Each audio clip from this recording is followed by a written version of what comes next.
So looking once again at Genesis 1:26, where we read where God says, "Let us make man in our image." Now this whole thing of image in the Hebrew is that image means shadow. So we know that no one can know what someone is like by looking at the shadow. For a shadow gives but a vague outline of a person. Therefore Adam did not as closely resemble God as many preachers I've heard over the years have made him out to be. And beyond this is the fact that God had a purpose in this which was far greater than we read from the narrative of Genesis. And yet God alludes to it through the scriptures, and the apostles, especially Paul, had this revelation of this great mystery that God had hid in the Godhead from before the foundation of the world. And this is the key, that we read Genesis in the beginning, and in a sense, concerning man, the history of mankind, it is our beginning. However, in God had a beginning, a predestination, a purpose, an eternal purpose, which was hidden in the Godhead in eternity past. So when God created the world, and the world came into being, and God created Adam and Eve, and all the animals, all the other things we read of in Genesis and the creation account, then God put Adam on the earth, but God had a tremendous, tremendous purpose. And when we actually go into the scriptures and look at the way Paul talks about it, he often uses the term salvation, referring to the eternal purpose. So that salvation was in God's heart before the foundation of the world. Jesus was the lamb slain from the foundation of the world. So this was God's eternal purpose, and this is what we want to look at, and just look at some scriptures.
Now in 1 Peter 1:12, we read of this, and Peter tells us that this plan, God's plan of salvation, this plan that he had preordained before the foundation of the world, was a plan so wonderful that even the angels in heaven desire to look into it. Now Paul, when he wrote the first letter to the Corinthians, in the first chapter, he's basically establishing that the doctrine of the apostles was the preaching of the cross. So Paul is now laying out this whole plan of God for the salvation of man. So God in his foreknowledge knew man would sin, and God was going to use Adam as a trap, I believe, to trap Satan and to destroy sin, to destroy the one who had the power of sin and death, which is the devil. And so Adam was, in a sense, the quarry that God was using.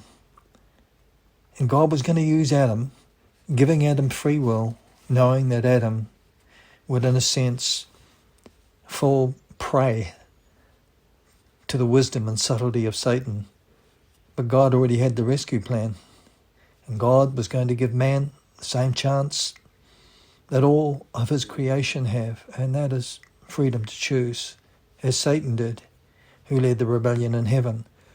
And now God was creating another being called man. And in Hebrews and in Psalm 8, but especially in Hebrews, we read that God made man a little lower than the angels, a little lower than the angels. And it was for a purpose, for the suffering of death. And so God was going to use death to bring men, those who chose death with Christ, and to become a far greater creation. And right there's a real mystery which I'd like to look at and go in deeper, but not now. Because if man was made a little lower than the angels, and Paul says, "Know you not that we shall judge angels,"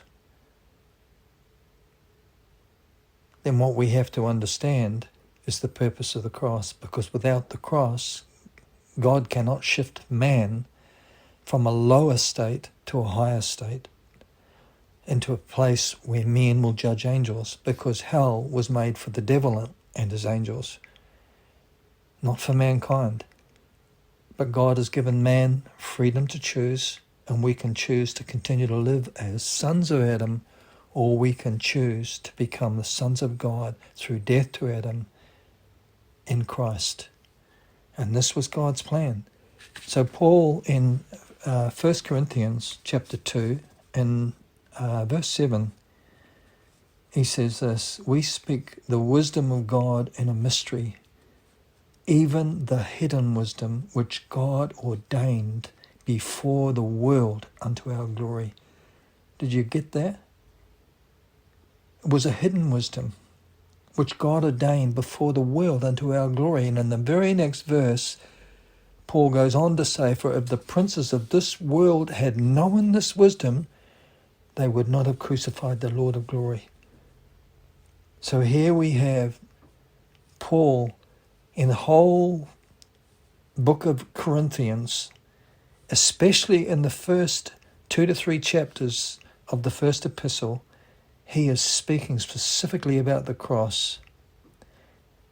Specifically about the cross as God's hidden wisdom. In fact, in the beginning of chapter 2, he calls it God's testimony to the world. This is God's testimony. This is the ark of the testimony. This is the ark of the covenant. This is Christ crucified.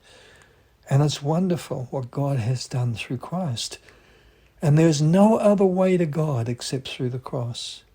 So Paul says in Ephesians, he says, "Unto me, who am least among the saints, is this grace given, that I might preach among the Gentiles the unsearchable riches of Christ, and to make all men see the mystery, which from the beginning of the world has been hid in God, who created all things by Christ."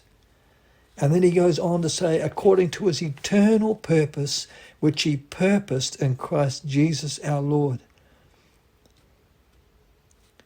In another part, he then goes on to say, "according as he has chosen us in him before the foundation of the world, that we should be holy and without blame before him in love." having predestinated us, there it is again, having predestinated us unto the adoption of children through Jesus Christ unto himself. What a plan. And in Romans 8:29, for whom he did foreknow, he did predestinate to be conformed to the image of his Son, that he might be the firstborn among many brethren. What a plan. No wonder the angels in heaven desire to look into this plan. For whom God did foreknow, he did predestinate to be conformed to the image of his Son. Not to the image of Adam, but to the image of his Son, that he might be the firstborn among many brethren. And I wonder why people persist in tracing their lineage to Adam. Because in 1 Corinthians 15, Paul goes on to say that in Adam all die. In Adam all are dead. And that's why he says, if one died for all, then all were dead. They were dead. So why would you trace your lineage to someone who's dead? And you know, in the Gospels, it just reminds me where the woman came to seek Jesus and they went to seek him in the tomb. But he had risen. But the angels said to them, why seek ye the living among the dead? He's risen. So why would you want to trace your lineage to somebody who's dead? To Adam?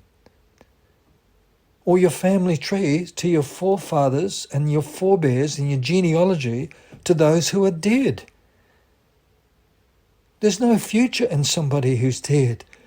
Our only future is in Christ, to be found in him, having his righteousness. And the only way to get into Christ is through death to Adam, so that the same power that raised Christ from the dead should raise us from deadness of sins. We have to choose to die to sin, to die to our old nature, and to be buried with Christ, so that the likeness of Adam, which is in us, may be crucified. So the old nature may be crucified, and as Paul also says, which is corrupt according to its deceitful lusts. So the whole of creation has been corrupted by sin, and that's why we are called to escape the corruption that is in this world, which has been caused by lust. And that we trace right back to the fall, when Eve looked upon the tree and saw that it was good. Lust came into her heart. She desired to eat of that tree, to be wise, to be wiser than God. And now all of us as mankind are trapped in the lusts of our flesh, in the pride of our own mind and the pride of life in this world, under the God of this world. And there's only one way to escape, and that is through Christ's cross.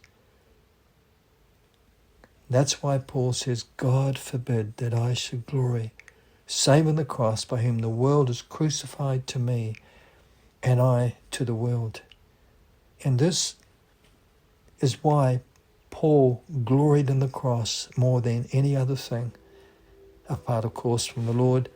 But when he preached the cross. He didn't glory in his out-of-body experiences, and he said he didn't know whether he was in the body or out of the body. He went to heaven. He saw things that he said it wasn't even lawful for a man to utter.